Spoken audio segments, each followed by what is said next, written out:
બનાસકાંઠા ક્ષત્રિય દરબાર સમાજને જો ટિકિટ આપવામાં નહીં આવે તો 2019 લોકસભા ચૂંટણીનો બહિષ્કાર કરવાની ચીમકી. બનાસકાંઠા જિલ્લામાં તેમજ પાટણ જિલ્લામાં કોઈ પણ પક્ષ દ્વારા ક્ષત્રિય દરબાર સમાજને જો ટિકિટ આપવામાં નહીં આવે તો ચૂંટણીનો બહિષ્કાર કરવાની ચીમકી વિચારી મોટી સંખ્યામાં સમાજના યુવાનો એકત્રિત થયા હતા.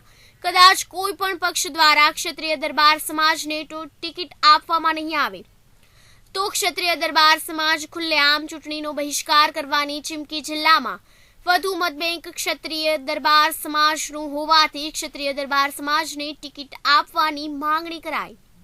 કોઈ પણ પક્ષ ક્ષત્રિય સમાજને ટિકિટ આપવામાં આવશે તો ખુલ્લેઆમ સપોર્ટ કરવા માટે ક્ષત્રિય દરબાર સમાજના યુવાનો થયા ભેગા. ક્ષત્રિય દરબાર સમાજને ટિકિટ આપવા માટેની બેઠક યોજાઈ હતી. આપનું નામ? મારું નામ કિશનસિંહ વાઘેલા, પૂર્વ બનાસકાંઠા જિલ્લા યુનિયન પ્રેસિડેન્ટ. શા હેતુથી અહીંયા ભેગા થયા છે આપણે? આજે આપ સૌ જાણીએ છીએ ત્યારે બનાસકાંઠા લોકસભાની નહીં પણ સમગ્ર ભારતભરની લોકસભાની ચૂંટણીનું આહવાન અને પડઘામ જ્યારે વાગી રહ્યા છે ત્યારે હવે ટૂંક જ સમયમાં ચૂંટણી પણ તૈયારી છે અને ટૂંક જ સમયની અંદર ટિકિટોની પણ ફાળવણી થઈ જશે અને ચૂંટણી પણ પૂરી થઈ જશે. ત્યારે એ સમયે અત્યારે સમગ્ર ભારતની અંદર દરેક પ્રજા, દરેક લોકો અત્યારે પોતપોતાની સમાજની અનુસૂચિત કરી અને પોતપોતાની સમાજનું વિકાસ થાય એ હેતુથી દરેક સમાજની દરેક લોકો અત્યારે ટિકિટ માંગી રહ્યા છે. જ્યાં સુધી કોઈ પણ પ્રકારના પક્ષ દ્વારા સમાજને ટિકિટ નહીં આપવામાં આવે તો તમે આગળ પ્રસ્તુત શું કરીશું? એટલે અત્યારે આપણે જે લોકશાહી ઢબ છે એ લોકશાહી ઢબમાં દરેક સમાજનો હક છે કે દરેકને ટિકિટ મળે, દરેકને ન્યાય મળે.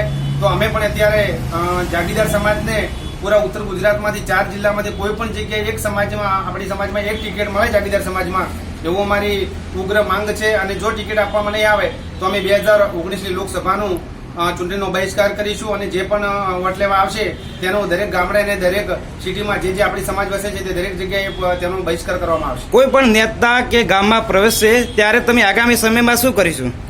જ્યારે કોઈ પણ નેતા ગામની અંદર આવશે અને જો અમારી જાગીદાર સમાજ સાથે અન્યાય થશે અને જો એક પણ ટિકિટ આપવામાં નહીં આવે તો તેની સામે સખત આંદોલનો થશે અને ભાજપ અને કોંગ્રેસ બંને પક્ષને આનું પરિણામ ભોગવવાનું આવશે.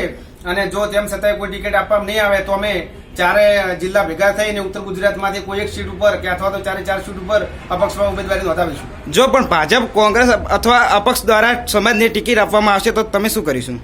ભાજપ અથવા કોંગ્રેસ કોઈ પણ જે પણ સમાજ, જે પણ પક્ષ સમાજની ટિકિટ આપશે તેની અમે સમાજને સાથે રહી અને સમાજના જે નેતા આવશે જેને મોકલશે ઉપરથી મેન્ડેટ મળશે એની સાથે રહીને અમે જીતાડવાનો પ્રયત્ન કરીશું. આપનું નામ? રઘુવીરસિંહ રાઠોડ. શા હેતુથી તમે સમાજ સાથે અહીંયા ભેગા થયા છો? 2019ની લોકસભાની ચૂંટણી થાય અને દરબાર સમાજને અમારે એક ટિકિટ મળે એવી અમારી ફાળવણી થાય એવી અમારું એક સંગઠન છે. જો પક્ષ દ્વારા સમાજની ટિકિટ નહીં આપે તો તમે આગળના ચૂંટણીમાં શું બહિષ્કાર કરશો? જો અમને આ દરબાર સમાજમાં ટિકિટ નહીં આપે તો અમે આગળના બહિષ્કારમાં એમનો બહિષ્કાર કરશું અને સાથ નહીં આપીએ અને અમારા દરબાર સમાજમાં ટિકિટ મળશે તો અમે એને સાથ સહકાર આપીને જીતાડીશું. જો હરિભાઈ ચૌધરીને ફરી રિપીટ કરવામાં આવશે તો તમે શું કરશો? તો એમને સાથ નહીં મળે. અમારા દરબાર સમાજને ટિકિટ આપવામાં આવશે તો જ સાથ મળે, આપશું કે નહીં આપીએ. જો ત્રણેય પક્ષ દ્વારા દરબાર સમાજને ટિકિટ આપવામાં આવશે તો તમે શું કરશો? દરબાર સમાજને ટિકિટ આવશે તો અમે એમની પીછે ખાલી હાથ ઉભા. આપનું નામ? વાઘેલા રામસિંહ, રાષ્ટ્રીય રાજપૂત પરિષદ બનાસકાંઠા પ્રભારી. શા અતિથિ આજે ભેગા થયા છો તમે સાથે? આજે 2019ની જે ચૂંટણી અત્યારે માહોલ ચાલી રહ્યો છે તો આજે અમે બધા દરબાર સમાજના યુવાનો એકઠા થઈ અને અમારી સમાજની અંદર ટિકિટ જે ફાળવવામાં આવે એના હેતુથી અમે અહીંયા બધા ભેળા થયા છે. જે અમારી સમાજની અંદર અત્યારે બનાસકાંઠા કે સાબરકાંઠા જિલ્લામાં જો ટિકિટ અમને ફાળવશે બે પક્ષ, કોંગ્રેસ કે ભાજપ, તો અમે સાથ સહકાર આપી અને અમારી સમાજની અંદર એને વિજય બનાવીશું અને સમાજની અંદર એ વિકાસ કરે તે હેતુથી અમે બધા ભેળા થઈને અહીંયા. જો પક્ષ દ્વારા ટિકિટ નહીં આપવામાં આવે તો આગળના સમયે તમે શું પગલાં ભરશો? જો ટિકિટ બે પક્ષ દ્વારા જો આપવા નહીં આવે તો અમે એનો ચૂંટણીનો બહિષ્કાર કરશું અને સમાજની અંદર અમે અપક્ષમાં ઉમેદવારી નોંધાવશું અને તે બાબતે અહીંયા ભેળા થયા છે. જો પક્ષ દ્વારા ટિકિટ તમને આપશે તો તમે શું કરીશું? જો પક્ષ દ્વારા મને ટિકિટ ફાળવવામાં આવશે તો અમે સમાજની અંદર બધા યુવાનો મળી અને સમાજના જે પણ પક્ષની અંદર ઉમેદવાર નોંધાવશે તેમને સાથ સહકાર આપી અમારા પોતાના ખર્ચે એનું મદદરૂપ થઈ અને જીતાડીશું. જો હરિભાઈ ચૌધરીને ફરીથી રિપીટ કરવામાં આવશે તો તમે શું કરશો આગળના સમયમાં?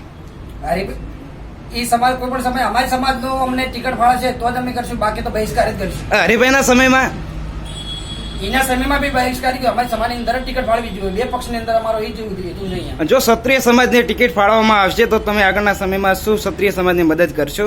હા, જો ટિકિટ ફાળવવામાં આવશે તો ચોક્કસ ક્ષત્રિય સમાજની અંદર અમારા જે પણ અમારા એક કાયદાઓ કે ગમે તે અત્યારે અમારે જે મા પદ્માવતી ફિલ્મનું જે અમે કેસ લાગેલા છે એનું પણ અમે નિરાકરણ લાવશું અને સમાજની અંદર કોઈ પણ વર્તનનું અમે કામ કરીશું. સમાજને ટિકિટ આપવામાં આવશે તો પક્ષને મદદ કરશો તમે? ચોક્કસ મદદ કરશું અને સાથ સહકાર આપશું અને સાથે રહીને જીતાડીશું બધા યુવાનો મળીને.